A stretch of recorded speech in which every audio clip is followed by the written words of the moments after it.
सभी को good afternoon बेटा एंड जय हिंद। तो आपका जो चैप्टर था उसमें नया टॉपिक आज है एड्स। ठीक है, दो पूरी आपकी डिसीज है, कैसे फैलती हैं, क्या होता है, उनका लाइफ साइकिल भी है। ठीक है, तो एक है एड्स और इसके बाद हम पढ़ेंगे कैंसर। ठीक, तो एड्स और कैंसर है और इसके बाद आपका ड्रग्स वाला चैप्टर, ड्रग्स वाला पार्ट है उसका स्टार्ट हो जाएगा। ठीक है, ये दोनों एडिशनल आपके इसमें ऐड है, एक तो पूरा आपका एड्स का और दूसरा आपका कैंसर का। तो आज हम पढ़ेंगे एड्स के बारे में। ठीक है, चलिए तो आज आते हैं एड्स पर। एड्स क्या होता है? ठीक है, तो एड्स का फुल फॉर्म आप सभी जानते हैं, मुझे लिखने की जरूरत नहीं होगी शायद। Acquired immune deficiency syndrome. तो एड्स का full form acquired immune deficiency syndrome है। ठीक है, बात समझ रहे हैं आप इतनी। अब इसके बाद अगर हम बात करते हैं कि एड्स फैलता किससे है, मीन्स इसका जो कॉजल ऑर्गेनिज्म है, एड्स का कॉजल ऑर्गेनिज्म, तो ये एक वायरस है और उस वायरस का नाम क्या है? HIV।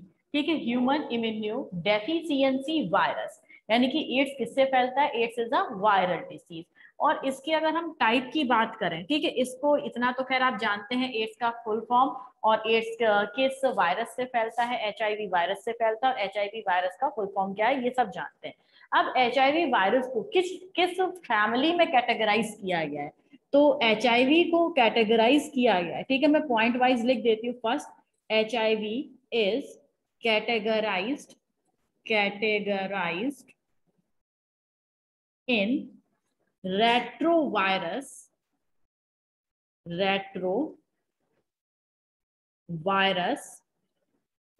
फैमिली। ठीक है, किसमें कैटेगराइज किया गया है? रेट्रोवायरस फैमिली में से कैटेगराइज किया गया है। ये पॉइंट इंपॉर्टेंट है। कई बार इस बायोलॉजी में, 12th क्लास की बायोलॉजी में आपको कई बार ये पढ़ने को मिलेगा रेट्रोवायरस। तो रेट्रोवायरस क्या होते हैं इसको भी समझ लीजिए। ठीक है, तो ये कौन सी फैमिली से बिलोंग करता है? रेट्रोवायरस फैमिली से बिलोंग करता है। रेट्रोवायरस में क्या होता है? तो आप यहाँ पर लिखेंगे in retrovirus, in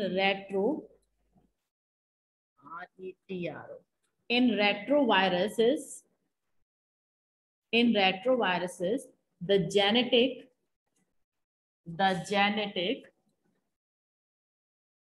material is RNA। ठीक है, तो इतना ध्यान रखिएगा, जो रेट्रोवायरस है, रेट्रोवायरस का जो जेनेटिक मटेरियल है वो क्या होता है? RNA। नॉर्मल जो वायरस होते हैं ना आपके, नॉर्मल वायरस का जो जेनेटिक मटेरियल है वो DNA होता है, जो ह्यूमन में डिसीज कॉज करते हैं। ठीक है, नॉर्मल वायरस जो ह्यूमन में डिसीज कॉज करते हैं उनका जेनेटिक मटेरियल DNA होता है। लेकिन जो आपका HIV है, ह्यूमन इम्यूनो डेफिशिएंसी वायरस है, इसका जेनेटिक मटेरियल RNA होने के कारण इसे हम क्या बोलते हैं? रेट्रोवायरस फैमिली में से कैटेगराइज किया गया है। ठीक है, अब इसमें आपको पता है वायरस है, तो वायरस क्या होता है? केवल दो चीज से मिलकर बना होता है, एक तो उसका जेनेटिक मटेरियल और दूसरा क्या? प्रोटीन। जानते हैं ना, वायरस में आपका कोई भी अदर सेल ऑर्गेनेली प्रेजेंट नहीं होता, इसमें केवल उसका जेनेटिक मटेरियल होगा और क्या होगा? प्रोटीन कोड होगा। तो एक पॉइंट और लिख लेते हैं यहाँ पर, और पॉइंट क्या लिखते हैं यहाँ पर? दूसरा, द जेनेटिक मटेरियल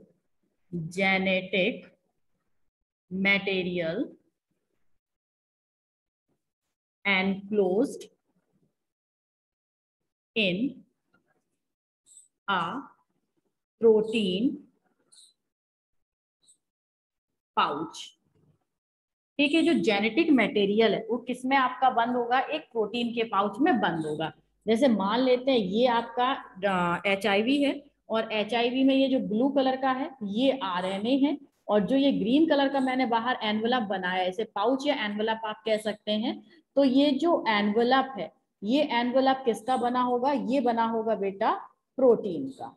ठीक है, तो आई थिंक आप समझ गए होंगे कि जो HIV है, HIV में आउटर कवरिंग प्रोटीन की होती है, एनवलप या पाउच प्रोटीन का बना होता है, जबकि जो इसके अंदर जेनेटिक मटेरियल है वो क्या होता है? RNA होता है। ठीक है, चलिए अब इसके बाद, ये तो इसके HIV वायरस की थोड़ी सी बात हुई। अब HIV वायरस आपका कैसे फैलता है?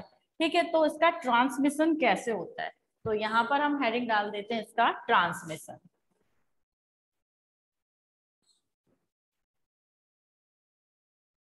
ठीक है, ट्रांसमिशन कैसे होता है। तो एक बात और, ट्रांसमिशन से पहले एक बात और समझिएगा, जो HIV है, HIV बहुत ज्यादा पुराना आपका वायरस नहीं है। तो HIV के बारे में एक दो पॉइंट ऊपर मैं लिख रही हूँ कि जो HIV वायरस है सबसे पहले 1985 में आपका अमेरिका में देखा गया था। ठीक है, तो कब देखा गया था? 1985 में फर्स्ट केस आपका क्या हुआ था? फर्स्ट केस सबसे पहले देखा गया था। फर्स्ट केस कब आया था? 1985 में। बहुत पुरानी बीमारी नहीं है, जैसे टीबी है या फिर आपका फ्रेंच फ्लू है, समथिंग समथिंग इस टाइप के बहुत पुराने पुराने हैं। आपका फ्लू है, नॉर्मल कॉमन कोल्ड है, तो अभी तक खत्म ही नहीं हुआ है ना, बहुत पुराना वायरस है। लेकिन ये इतना पुराना नहीं है। 1985 में फर्स्ट टाइम आपका ये देखा गया था, इसका केस कहाँ पर? अमेरिका में। लेकिन ये इतना ज्यादा तेजी से फैला कि आप खुद समझिए कि लास्ट 25 ईयर्स में इट इनफैक्ट और may cause the reason of death in 25 million people. ठीक है, आप समझ रहे हैं, इतना पुराना नहीं है, लेकिन लास्ट 25 सालों में इससे इन्फेक्ट होके करीब 25 मिलियन लोगों की क्या हो चुकी है? डेथ हो चुकी है। तो आप समझ रहे होंगे कि इससे कितने लोग मर चुके हैं। पिछले 25 सालों में इससे 25 मिलियन जो पीपल हैं उनकी डेथ हो चुकी है। किससे? एड्स से। ठीक है, अब आते हैं इनके ट्रांसमिशन पर, किसका जो ट्रांसमिशन है, कैसे ये फैलता है। ठीक है, तो इसका ट्रांसमिशन कैसे होता है? By infected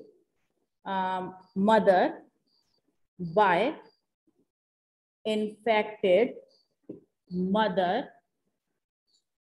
to their baby. और बेबी भी कैसा? कोई जो न्यू बॉर्न हुआ हो। ऐसा नहीं है कि पुराने पहले का बेबी है और मदर को अभी एड्स हुआ है तो अभी उस बेबी को एड्स हो जाए। ठीक है, अगर कोई इन्फेक्टेड मदर है जिसे कि HIV का इन्फेक्शन है, मीन्स उसे एड्स जैसी बीमारी हुई है, तो उसे क्या हो जाएगा? एड्स जैसी अगर बीमारी हुई है तो उससे जो बेबी प्रोड्यूस होगा, तो 90% चांसेस हैं कि वो बेबी में भी इन्फेक्शन आएगा। किसका? एड्स का। ठीक है, लेकिन अभी हमारी जो मेडिकल साइंस है उसने काफी अच्छी तरक्की की हुई है। ऐसा भी बहुत सारे केसेस में देखने को मिला है कि अगर पर्सन को, अगर इन्फेक्टेड मदर को अपने इन्फेक्शन का पहले से पता होता है, तो उसका जो अनबॉर्न बेबी है उसमें इन्फेक्शन ना होने के चांसेस भी बढ़ाए जा सकते हैं डिफरेंट मेडिसिन का यूज करके। मीन्स ऐसे भी बहुत सारे केसेस हैं जिसमें कि इन्फेक्टेड मदर से और एक हेल्दी बेबी जिसे कि एड्स का कोई भी इन्फेक्शन ना हुआ हो, वो बर्थ कर सकता है। तो इसके फैलने के ट्रांसमिशन बता रही थी, by infected mother to their baby. Infected mother से उनके बेबी को फैलता है। ठीक है, दूसरा है इसका और कैसे फैलता है? Bye multiple sex partner. ठीक है, अगर मल्टीपल सेक्स पार्टनर होते हैं तो ऐसे में भी किसी को भी अगर क्या हो जाता है, एड्स है, तो पता भी नहीं चलेगा और पर्सन क्या हो जाएगा? इन्फेक्टेड हो जाएगा। तो in case of multiple sex partner में भी एड्स एक हेल्दी पर्सन तक पहुंच सकता है। ठीक है, इसके अलावा और कैसे फैलता है? It may be spread by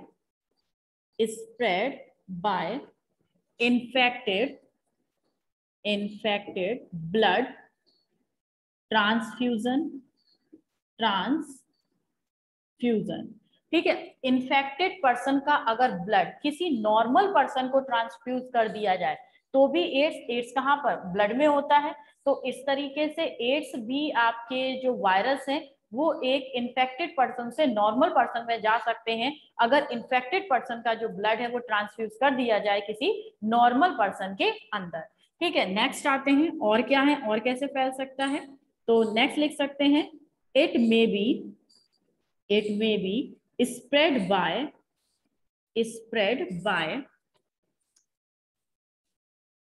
needle needle and syringes. ठीक है, syringes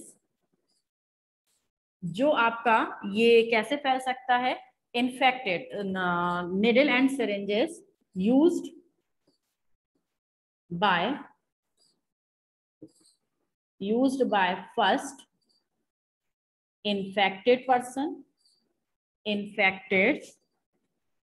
person and then other person का मतलब है कोई हेल्दी पर्सन। तो अगर किसी पर्सन ने, जिसे कि क्या हुआ है, एड्स है, उसे इंजेक्शन लगाया जा रहा है, ठीक है भाई, उसे कोई बीमारी हुई होगी तो उसे इंजेक्शन लगाया जा रहा है, ठीक है। अगर उस इंजेक्शन को, अगर वो जो सिरिंज है इसे ऐसा ही हमने फेंक दिया, तो अधिकतर आपने देखा होगा कि जो कूड़ा बीनने वाले या फिर जो रेल की पटरियों के आसपास जो छोटे छोटे से बच्चे आपने देखे होंगे, वो कूड़ा सा बेचते रहते हैं, सॉरी बीनते रहते हैं। तो वो कूड़ा बीन के क्या करते हैं, वो कूड़ा बीन के जो भी पैसे इकट्ठे करते हैं कबाड़े से, तो वो उससे नशे की चीजें खरीदते हैं, ठीक है। और वो नशे की चीजें आपकी इनहेल कर सकते हैं, इनफैक्ट वो इंट्रावेनसली इनटेक करते हैं। तो आप लिख सकते हैं other person which intake drug intravenously, ठीक है। तो ऐसे लोग जो कि इंट्रावेनसली ड्रग्स लेते हैं, ठीक है भाई, उनके पास इतने पैसे तो है नहीं कि वो क्या करके आए, अरे कौन था, ठीक है, उन बेचारों के पास इतने पैसे तो है नहीं कि वो ड्रग्स खरीदे और ड्रग्स के साथ साथ एक नई सिरिंज भी खरीदे कि उसमें भर के और तब वो इंट्रावेनसली क्या लें, इंजेक्शन लें, ठीक है। वो ड्रग्स के लिए ही इतना पैसा जोड़ पाते हैं, तो वो जहां पर भी उन्हें कोई भी यूज की हुई सिरिंज खाली दिखती है तो उसमें वो अपना ड्रग भरते हैं और इंट्रावेनसली मींस ऐसे करके और उसे अपने हाथों से इंजेक्ट कर लेते हैं। तो भाई उनका ये एक दिन का काम नहीं, उनका डेली का काम है, और डेली में भी वो 2-3 बार इंट्रावेनसली ड्रग इनटेक कर लेते हैं। तो अगर ऐसे पर्सन को कोई भी ऐसी सिरिंज मिल गई जो कि एड्स के इन्फेक्टेड पर्सन की है, तो वो भी क्या हो जाएंगे, यूज की हुई सिरिंज है, यूज की हुई नीडल है। तो ऐसे पर्सन आपके जो कि ड्रग्स इनटेक करते हैं इंट्रावेनसली, वो भी इन्फेक्टेड हो जाएंगे, किससे, एड्स से, ठीक है। तो एड्स इस तरीके से फैलता है कि किसी भी इन्फेक्टिव पर्सन की अगर निडल को इंट्रावेनसली यूज कर लिया जाए, अधिकतर जो ड्रग एडिक्टिव पर्सन है वो इसे यूज करते हैं, ठीक है। चलिए अब नेक्स्ट आते हैं, आपका नेक्स्ट टॉपिक है, नेक्स्ट टॉपिक क्या है, सॉरी नेक्स्ट पॉइंट क्या है, और ये कैसे फैल सकता है, ठीक है, और इसके जो इन्फेक्शन होने के और क्या चांसेस हैं, इसमें निडल से फैल गया, ठीक, और कभी कभी ये जो बार्बर इन बार्बर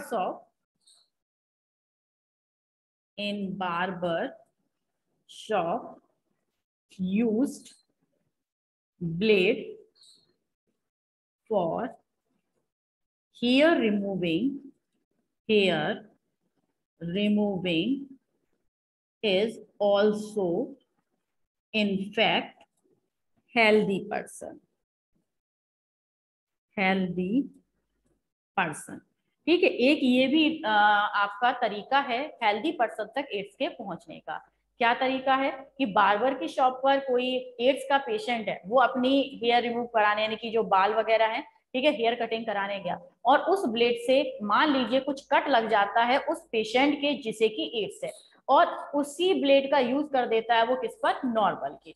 तो वहां पर भी अगर कट वगैरह थोड़ा बहुत लग जाता है, तो इस तरीके से एक बार्बर भी क्या कर सकता है, उस ब्लेड का यूज करके हेल्दी पर्सन को एड्स का इन्फेक्शन सौंप सकता है, दे सकता है, ठीक है। तो ये ट्रांसमिशन के तरीके हैं जिससे कि एड्स आपका फैलता है, इन्फेक्टेड मदर से उसके बेबी को, अगर मल्टीपल सेक्स पार्टनर होते हैं, ठीक है, इन्फेक्टेड ब्लड ट्रांसफ्यूजन से और ब्लड के डिफरेंट प्रोडक्ट से। इसके अलावा spread needle syringes used by the first infected person, ठीक है, जो ड्रग एडिक्टिव है उनमें भी हो सकता है। तो ये सब क्या है, तरीके हैं किसके, ट्रांसमिशन ऑफ एड्स के ट्रांसमिशन के, ठीक। चलिए आप स्क्रीनशॉट लीजिएगा, फिर इसके बाद मैं इसे रफ कर दूं। आई थिंक ये तो बहुत इजी आपको लग रहा होगा, आप समझ गए होंगे इसे। अब आते हैं इसका नेक्स्ट टॉपिक। नेक्स्ट टॉपिक में क्या है, रफ कर दूं, चलिए।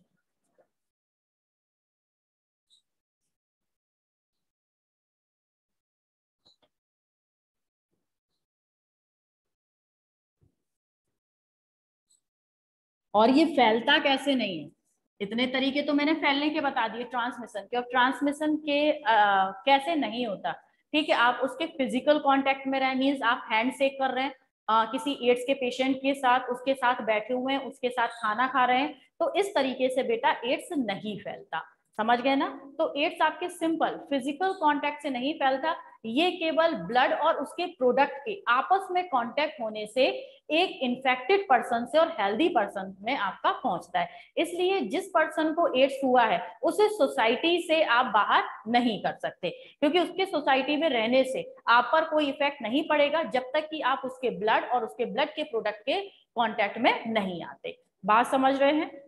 अब बात करते हैं इसके हाई रिस्क इंडिविजुअल, मींस किन लोगों को चांसेस ज्यादा होते हैं कि इनको एड्स हो सकता है। समझ रहे हैं ना? तो high risk individual, high risk individual, high risk individual AIDS के लिए कौन कौन से हैं? तो एक तो है, आप लिख सकते हैं सेक्स वर्कर, सेक्स वर्कर्स, ठीक है, ये सबसे ज्यादा हाई रिस्क पीपल है किसके? एड्स के लिए। ठीक है, sex worker who have multiple sex partner, ठीक है, जिसके मल्टीपल सेक्स पार्टनर हो सकते हैं वो हाई रिस्क पीपल में आते हैं एड्स के। ठीक है, अब दूसरा है इसका कि और कौन है हाई रिस्क पीपल में? तो baby, baby born by infected mother, infected mother, ठीक है, कोई बेबी जो कि एड्स की इन्फेक्शन से उसकी मदर को है और उससे जो बेबी पैदा हुआ है, बॉर्न हुआ है, वो भी एक हाई रिस्क इंडिविजुअल में आएगा कि उससे 90% चांसेस होंगे कि वो भी एड्स उसे हो, HIV का जो वायरस है वो उसे इन्फेक्टेड कर जाए। ठीक है, तीसरा है इसमें कौन सा है? Drug addictive, drug addictive people which intake drug intravenously, intravenously, ठीक है, तो ऐसे लोग जो कि ड्रग लेते हैं और वो भी कैसे? इंट्रावेनसली, मींस आपका क्या है कि इंजेक्शन के थ्रू ड्रग लेते हैं, ठीक है, नशा करते हैं।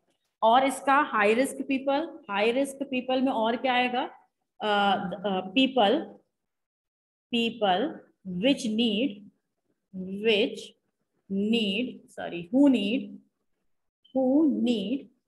blood transfusion, blood transfusion periodically, periodically, ठीक है, ऐसे लोग जिनमें कि ब्लड का ट्रांसफ्यूजन पीरियोडिकली, मींस हर 1 महीने बाद, हर 2 महीने बाद, हर 3 महीने बाद उनके अंदर ब्लड ट्रांसफ्यूज किया जाता है। ऐसे लोग कौन से होते हैं? जैसे कि जिनका डायलिसिस हो रहा हो, ठीक है, या फिर जिन्हें कि आपका कौन सी जो बहुत सारी आपकी ब्लड से रिलेटेड डिसीज है, इस टाइप की कोई डिसीज हो गई हो, किडनी खराब हो गई हो, ठीक है, अगर उसे ऐसी कोई डिसीज है जिससे कि थैलेसीमिया है, ठीक है, इस टाइप की कोई डिसीज है जिसमें कि उसे पीरियडिकली ब्लड का ट्रांसफ्यूजन लेना पड़ता है, तो बहुत सारे चांसेस हो जाते हैं कि एक आध बार गलती से अगर एक आधा भी जो वायरस है वो बॉडी के अंदर एंटर कर गया तो वो हेल्दी पर्सन जिसे केवल अभी ब्लड ट्रांसफ्यूजन की जरूरत पड़ रही थी वो भी इन्फेक्टेड हो जाए किससे? एड्स से। ठीक है, तो एड्स के लिए ये हाई रिस्क आपके पीपल है। अब बात करते हैं कि इसका इंक्यूबेशन पीरियड कितना होता है। ठीक है, तो एड्स का इंक्यूबेशन पीरियड लिख दूं मैं यहां पर, इंक्यूबेशन पीरियड, ठीक है, ये जो इंक्यूबेशन पीरियड है ये बहुत खतरनाक है। इसका मींस इंक्यूबेशन पीरियड जानते हैं? इंक्यूबेशन पीरियड का मतलब होता है किसी माइक्रो ऑर्गेनिज्म के बॉडी में एंटर करने से लेकर और जब तक उसके सिम्टम्स शो ना हो जाएं उतने बीच का टाइम पीरियड क्या कहलाता है? Incubation period. जैसे कि किसी पर्सन के अंदर आज एड्स का वायरस एंटर कर गया लेकिन 2 साल बाद उसे कुछ एड्स के सिम्टम्स दिखाई दे रहे हैं, उसने 2 साल बाद चेक कराया तब उसकी जो एड्स की रिपोर्ट है वो पॉजिटिव आई, तो आज से लेके 2 साल तक के जो बीच का टाइम पीरियड है ये क्या कहलाता है? Incubation period. तो इंक्यूबेशन पीरियड क्या, एक ऐसा टाइम पीरियड जिसमें कि माइक्रो ऑर्गेनिज्म ह्यूमन के अंदर तो चला जाता है, लेकिन वो स्लीपिंग स्टेज में या फिर अपनी मल्टीप्लिकेशन स्टेज में रहता है, जिससे कि उसका डिटेक्शन नहीं हो पाता, इनफैक्ट वो कोई सिम्टम्स भी शो नहीं करता। ठीक है, तो ये क्या है उसका इंक्यूबेशन पीरियड। तो इंक्यूबेशन पीरियड तो आप समझ गए, शायद पहले भी मैं आपको इंक्यूबेशन पीरियड के बारे में समझा चुकी हूँ।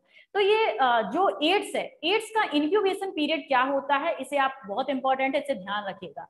ठीक है, मीन्स एड्स का वायरस आपके अंदर, HIV आपके अंदर एंटर कर गया, लेकिन आपको दिखाई नहीं दिया। आप दिखाई देने का मतलब है आपको कोई सिम्टम्स ही नहीं पता कि हमें एड्स हो गया।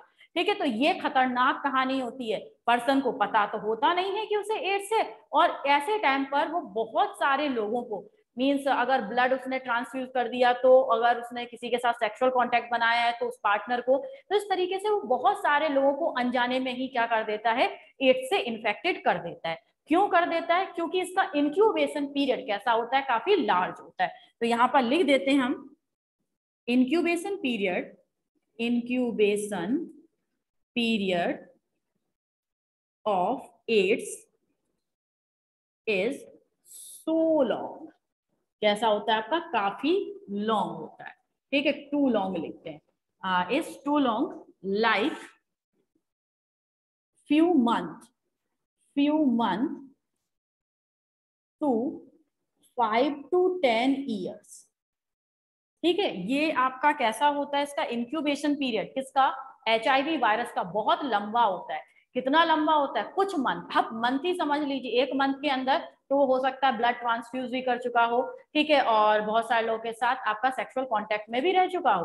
तो एक महीने से लेके कुछ महीना, एक महीने भी नहीं है, कुछ महीने, वो 2 महीने भी हो सकते हैं, वो 12 महीने भी हो सकते हैं, से लेकर 5 से 10 साल तक इंक्यूबेशन पीरियड चलता है। आप समझिए 10 साल तक उसका इंक्यूबेशन पीरियड चला, मीन 10 साल तक उसे कोई भी सिम्टम्स शो ही नहीं हुए कि उसे एड्स हुआ है।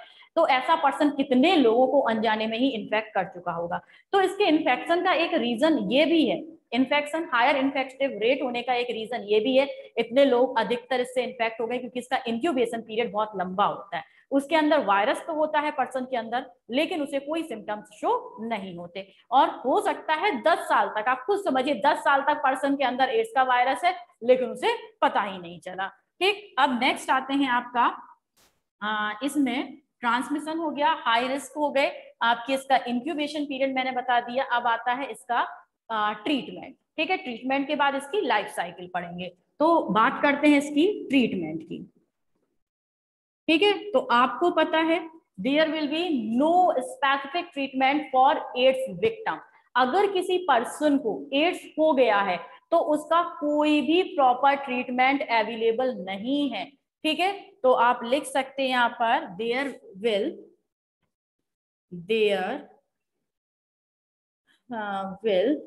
B no specific treatment for AIDS. ठीक है, एड्स के लिए बेटा कोई स्पेसिफिक ट्रीटमेंट नहीं है। फिर भाई आप कहोगे मैडम हमने 11th क्लास में एक दवाई पढ़ी थी एजिडोथाइमिडाइन विच क्योर एड्स। ठीक है, जो एड्स को क्योर करती है, तो वो एजिडोथाइमिडाइन है, वो आपकी क्या है, एक एंटी वायरल ड्रग है, जो कि ऐसे पर्सन को दी जाती है जिसे कि एड्स हो गया हो, जिससे उसकी लाइफ लॉन्ग हो जाए। लेकिन आप कहो कि इसे खाने से उस पर्सन की जो एड्स की बीमारी है, जो डिसीज है, वो सही हो जाए, तो ऐसा नहीं होता। इसे सही करने की कोई भी आपकी अभी तक ना तो वैक्सीन बनी है और ना ही बेटा कोई इसकी मेडिसिन बनी है। ठीक है, तो आप लिख सकते हैं एंटीवायरल ड्रग्स ओनली प्रोवाइड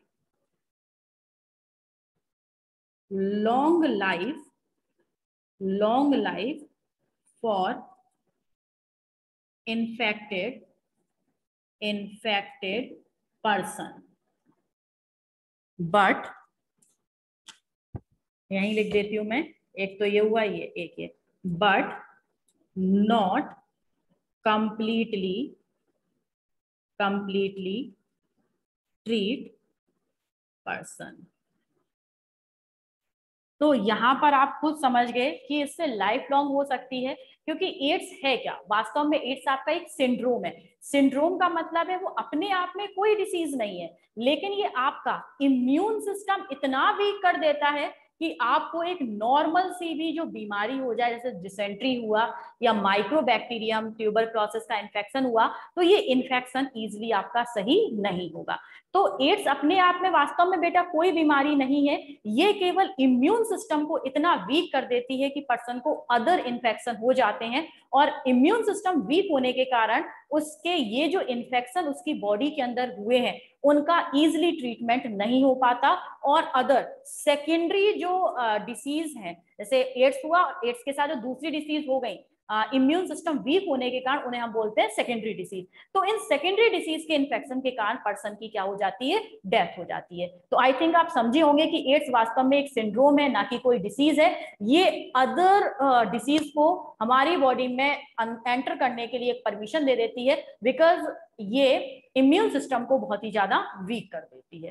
ठीक, तो आप इसका स्क्रीनशॉट ले लीजिए, फिर इसकी मैं लाइफ साइकिल और जो प्रिवेंशन है वो समझाती हूँ।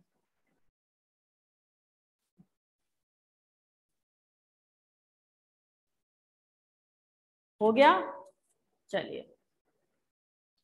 तो अब आते हैं इसकी लाइफ साइकिल पर। लाइफ साइकिल भी इसकी कई बार पूछी गई है।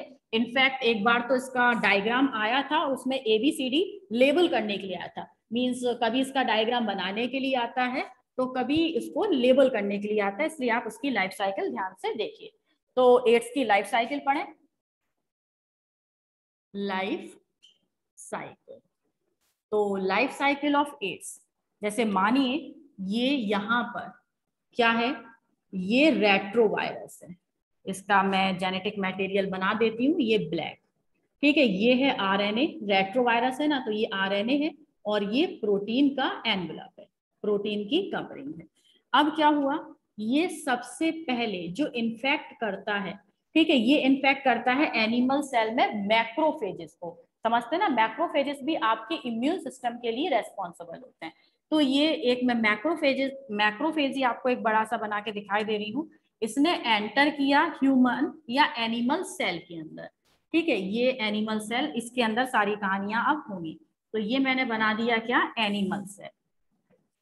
तो ये रहा रेट्रोवायरस, लिख दूं यहाँ पर रेट्रोवायरस, ठीक है, मींस आपका HIV एंटर्स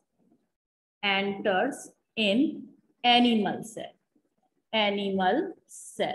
और अगर हम ह्यूमन की बात कर रहे हैं तो स्पेसिफिक ह्यूमन में ये किसको इन्फेक्ट करता है, ध्यान से सुनना, ये एड्स वाले टॉपिक का इंपॉर्टेंट पॉइंट है, इसकी लाइफ साइकिल, क्योंकि अधिकतर एड्स से आप बहुत अच्छे से वाकिफ होते हैं, कैसे फैलता है, हाई रिस्क इंडिविजुअल क्या होते हैं, प्रिवेंशन क्या है, ट्रीटमेंट क्या है, क्योर क्या है, लेकिन जो पता नहीं होता है वो होता है उसकी लाइफ साइकिल, आपको पता नहीं होती। इसलिए जो अधिकतर क्वेश्चन 3 मार्क्स के अगर बनते हैं तो उसकी लाइफ साइकिल से ही बनते हैं, ठीक है।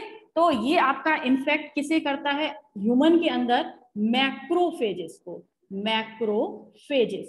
और मैक्रोफेजेस के अंदर ही वो क्या करता है, मल्टीप्लिकेशन करता है, ठीक, वो मैक्रोफेजेस के अंदर क्या करता है बेटा, मल्टीप्लिकेशन करता है, ठीक है। इसीलिए मैक्रोफेजेस के अंदर क्या करेगा, मल्टीप्लाई, मींस एक एंटर करेगा और मैक्रोफेजेस के अंदर बहुत सारे बन जाएंगे। इसीलिए मैक्रोफेज को क्या बोलते हैं हम, HIV factory. Macrophages are also known as HIV factory.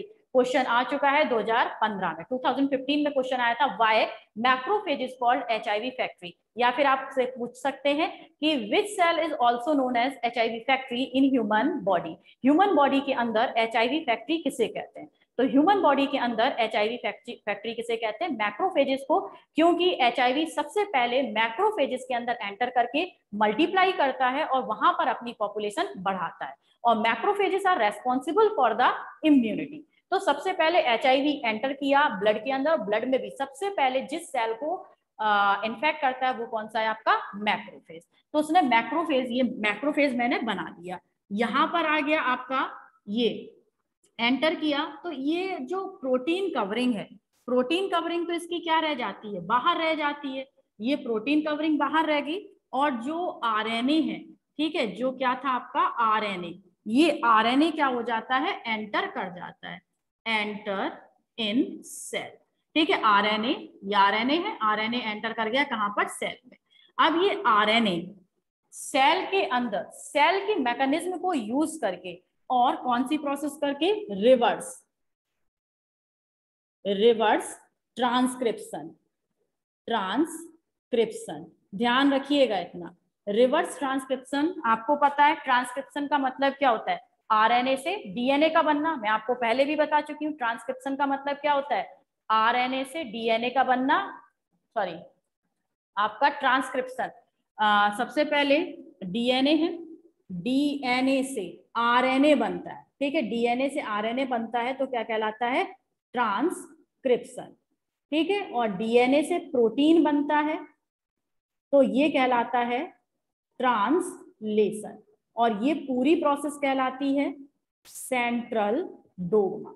ठीक है, इतना ध्यान रखिएगा। डीएनए से आरएनए का फॉर्मेशन होना ट्रांसक्रिप्शन, और आरएनए से प्रोटीन का बनना translation. Complete process is known as central dogma. और अगर पूछ ले डीएनए से ही डीएनए बन रहा है तो उसे क्या कहते हैं, उसे बोलते हैं हम रेप्लिकेशन, रेप्लिकेशन। ठीक है, डीएनए से डीएनए का बनना रेप्लिकेशन, डीएनए से आरएनए का बनना ट्रांसक्रिप्शन, आरएनए से प्रोटीन का बनना ट्रांसलेशन। अब इसका उल्टा हो रहा है, मींस आरएनए से डीएनए का बनना, आरएनए से डीएनए का बनना क्या हो जाएगा, रिवर्स ट्रांसक्रिप्शन। ठीक है, डीएनए से आरएनए बनता है तो ट्रांसक्रिप्शन, और अब उल्टा हो रहा है, आरएनए से डीएनए बन रहा है तो क्या होगा, रिवर्स ट्रांसक्रिप्शन। तो यहाँ पर रिवर्स ट्रांसक्रिप्शन की प्रोसेस से जो ये वायरस का आरएनए है वो कन्वर्ट हो जाता है किसमें, वो कन्वर्ट हो गया डीएनए। ठीक है, किसमें, रेड कलर का मैंने बना दिया, वायरल डीएनए में। किसमें बन गया, ये बन गया आपका viral DNA by using host mechanism and RNA transcriptase enzyme. ठीक है, आरएनए ट्रांसक्रिप्टेज एंजाइम से रिवर्स ट्रांसक्रिप्शन की प्रोसेस से वो डीएनए में कन्वर्ट हो जाता है। अब ये जो डीएनए है, वायरल डीएनए है, ये ह्यूमन का डीएनए है। ठीक है, न्यूक्लियाई है, और इस न्यूक्लियाई के अंदर क्या है आपका, ह्यूमन का डीएनए। ये किसका डीएनए है, ह्यूमन का। तो इस ह्यूमन के डीएनए के साथ, ह्यूमन डीएनए, इस ह्यूमन के डीएनए के साथ ये जो वायरस है, इस वायरस का डीएनए, भाई डीएनए तो डीएनए होता है, इस वायरस का डीएनए भी क्या हो जाता है, इनकॉर्पोरेट हो जाता है, मीन जुड़ जाता है। तो मैं यहां पर लिखे दे रही हूं, viral DNA incorporate with human DNA, human DNA के साथ क्या हो गया बेटा, इनकॉर्पोरेट हो गया। ठीक है, अब इसके बाद क्या होगा, अब इसके बाद ये प्रोसेस करेगा कौन सी, कौन सी प्रोसेस, रेप्लिकेशन। ठीक है, रेप्लिकेशन से डीएनए के ऊपर डीएनए बनता है, तो इसने रेप्लिकेशन की प्रोसेस की, और ये ब्लू कलर से मैं बना रही हूं, ये रेप्लिकेट डीएनए बना दिया। तो ये क्या हुआ, by replication new DNA is form. क्या बन गया आपका, न्यू डीएनए का फॉर्मेशन हो गया। अब न्यू डीएनए किसका, भाई जो डीएनए है वो ह्यूमन के डीएनए के ऊपर डीएनए बना, और जो वायरस का डीएनए ह्यूमन डीएनए के साथ इनकॉर्पोरेट हो गया था उसके ऊपर भी क्या बन गया, डीएनए बन गया। तो इस तरीके से इस वायरल डीएनए की भी नंबर ऑफ कॉपी बन जाती है। ये कॉपी सेल से बाहर निकलती है। ठीक है, ये मान लीजिए आपकी वायरल डीएनए की कॉपी है, क्या है, कॉपीज ऑफ वायरल डीएनए। ठीक है, और इसके ऊपर प्रोटीन का भी क्या हो चुका है, अब फॉर्मेशन हो चुका है, प्रोटीन कोड। तो यहां से आपके नंबर ऑफ, मैंने तो 3 बनाए, नंबर ऑफ यहाँ पर वायरल डीएनए बन जाता है। अब ये जो वायरल डीएनए है एक सेल से, और नंबर ऑफ सेल को क्या करेगा, इन्फेक्ट करेगा ह्यूमन बॉडी के अंदर। और ये जो इन्फेक्ट करता है अधिकतर किसे करता है, टी लिम्फोसाइट को इन्फेक्ट करता है। ठीक है, इस मैक्रोफेज से निकले बहुत सारे, और किस पर अटैक कर दिया, टी लिम्फोसाइट पर। और आपको पता है टी लिम्फोसाइट ये किस लिए होते हैं, दे रेस्पॉन्सिबल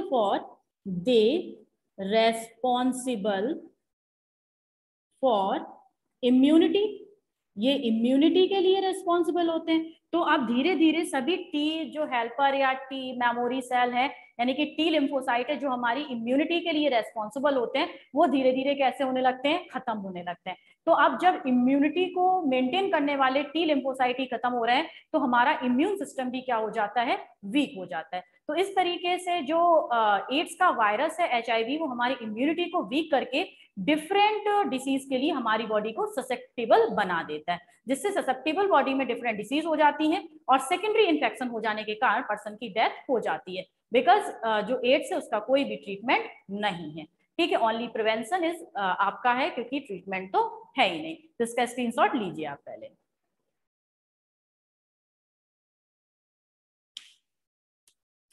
ठीक, ये लाइफ साइकिल है एड्स की। किसकी है, एड्स या HIV लिख दें यहाँ पर। तो ये HIV human immuno deficiency virus की क्या हो गई, आपकी लाइफ साइकिल हो गई। आई थिंक आप इसे समझ चुके हैं। अब आते हैं इसका ट्रीटमेंट। तो आपको पता है ट्रीटमेंट, मैं बता चुकी हूँ, ट्रीटमेंट प्रिवेंशन पर आते हैं। तो केवल इसका प्रिवेंट कर सकते हैं, मीन्स जो हाई रिस्क पीपल हैं, जैसे कि सेक्स वर्कर हैं, वो कॉन्डोम्स वगैरह का यूज करें। ठीक है, मल्टीपल सेक्स पार्टनर ना चुने जाएं, या फिर जो इन्फेक्टेड मदर है उसे ऐसी आपकी एंटी वायरल ड्रग्स दी जाए जिससे कि उसका जो बेबी है वो एड्स की सिम्टम्स या एड्स की चपेट में ना आए। तो फ्री कॉन्डोम्स वगैरह गवर्नमेंट देती है। ठीक है, NGOs वगैरह देते हैं, लोगों को अवेयर करते हैं। और जो भी आपके ड्रग अडिक्टिव पीपल हैं उन्हें बहुत सारी अनहेल्दी चीजें बताते हैं। अनहेल्दी चीजों का मतलब है कि इससे क्या बॉडी पर इफेक्ट पड़ेगा जो आप ड्रग्स इंट्रावेनसली ले रहे हैं। तो ये सब आपके क्या है, इसके प्रिवेंशन है। ठीक है, मल्टीपल सेक्स जो पार्टनर है उन्हें छोड़ दीजिए, कॉन्डोम्स का यूज करिए। और जो इंट्रावेनसली यूज करते हैं ड्रग्स को, उन्हें समझाइए कि आप ये मत यूज करिए। ठीक है, अवेयरनेस फैलाइए। और जो डिफरेंट NGO हैं, और एक 1991 में इंडिया ने नेशनल NACO बनाया था, मीन्स आपका national AIDS national AIDS control organisation. ठीक है, NACO, national AIDS control organisation India ने बनाया, जो कि अवेयरनेस फैलाता है, लोगों में अवेयर करता है कि कैसे कैसे आपका एड्स फैल सकता है। ठीक है, तो ये इसके सारे प्रिवेंशन है। तो ये आपका टॉपिक कंप्लीट हुआ। कल नेक्स्ट टॉपिक है जो कैंसर। ठीक है, उसके साथ हम आपसे मिलते हैं। तब तक के लिए जय हिंद एंड गुड बाय। इससे जो क्वेश्चन बनते हैं वो मैं आपसे कल या परसों डिस्कस करती हूँ। ठीक है, चलिए भाई।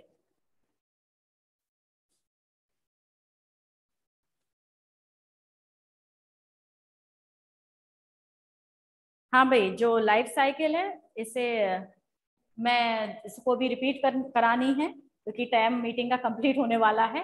तो मैं आपसे कह दे रही हूँ कि मैं इसे अपलोड कर दूंगी चौहान क्लासेस यूट्यूब चैनल पर। आप वहां से दोबारा से देख सकते हैं। ठीक है, आई थिंक समझ तो आई गई होगी। दोबारा से रिपीट करने के लिए आप चैनल पर देख लीजिएगा। ठीक है, और उसे लाइक और शेयर भी कर दिया करो बेटा। ठीक, चलिए, गुड बाय एंड जय हिंद। भाई जय हिंद तो कर लो।